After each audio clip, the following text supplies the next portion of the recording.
Uoči lokalnih izbora dok se traže kandidati, vode stranačke borbe, u paralelama večeras istražujemo kako se postaje političar u drugim zemljama, koja pravila moraju poštovati i što im birači ne opraštaju. Jesu li nova lica baš uvijek rješenje? Cijenjeni gledatelji, dobro vam večer. Gledate Paralele.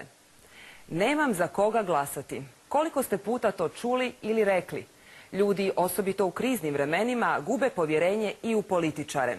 Tomu ni u kom slučaju ne pridonose korupcijske afere, arogancija, nepriznavanje počinjenih grešaka. Politika je, nema sumnje, ozbiljan posao. U Americi to znaju. Odatle su se svijetom proširila mnoga bolja ili lošija pravila i tehnike političke igre.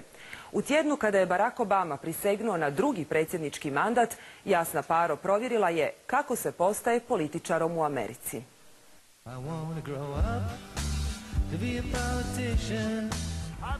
Što je to što vodi ljude prema političkoj karijeri? Ideali ili ideologija ili želja da upravljaju društvom? Da bi postali političari moraju biti izabrani.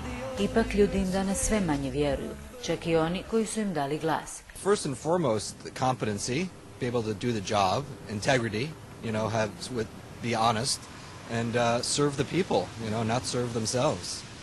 Politicians generally have to have a thick skin, be able to understand criticism and not take it personal.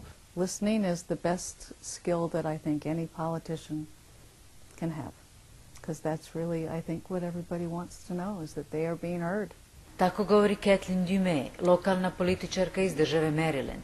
Ušla je u politiku prije 10 godina nakon duge odvjetničke prakse. The party's not backing the candidates. They just sort of let the candidates fend for themselves, so to speak.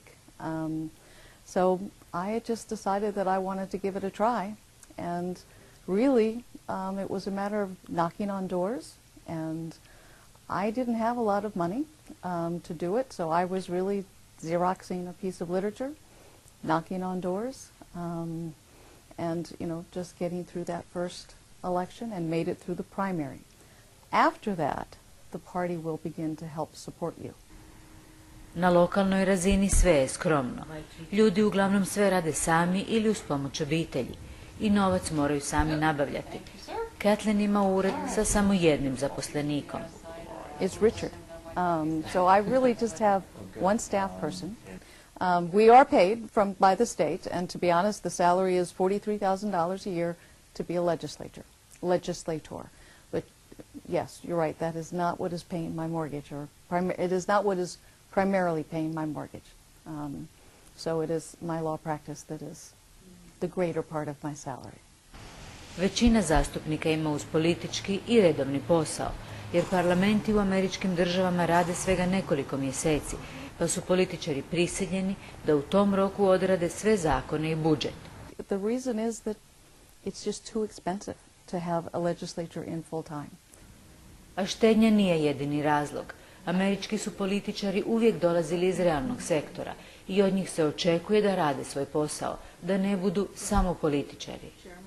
And the idea is that when we're making law, we ought to have everybody's perspective. I'd like to see a few more women. Američki političari ne napreduju lako u svojoj karijeri i ona je potpuno u rukama birača, jer bez glasova izborne jedinice nema ni napredovanja, ni dobro obavljen posao, ni principijelna uvjerenja nisu dovoljna.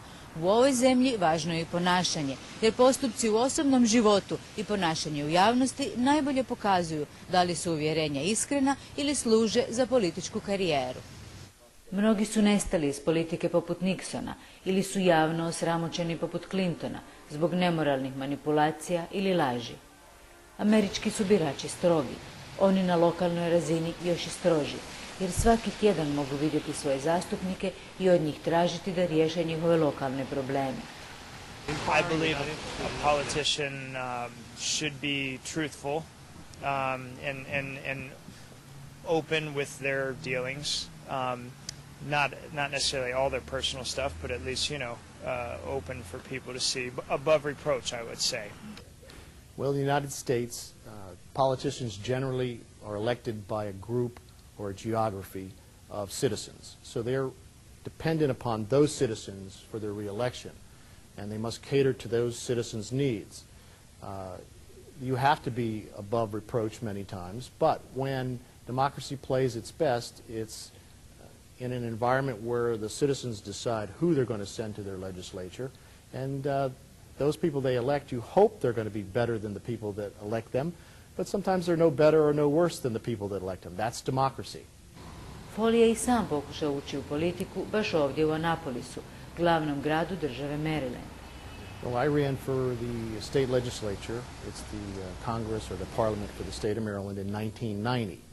And I did not win that race, unfortunately, but I certainly enjoyed the process and made a lot of new friends and business associates through that, and political allies. However, at this time, I'm in the process of influencing politics from the outside, from the private sector, as a government relations professional in Washington, D.C. Lobisti mogu utjecati na političare i oni će ih slušati, ali samo toliko koliko to može koristiti interesima građana koji su im dali svoj glas.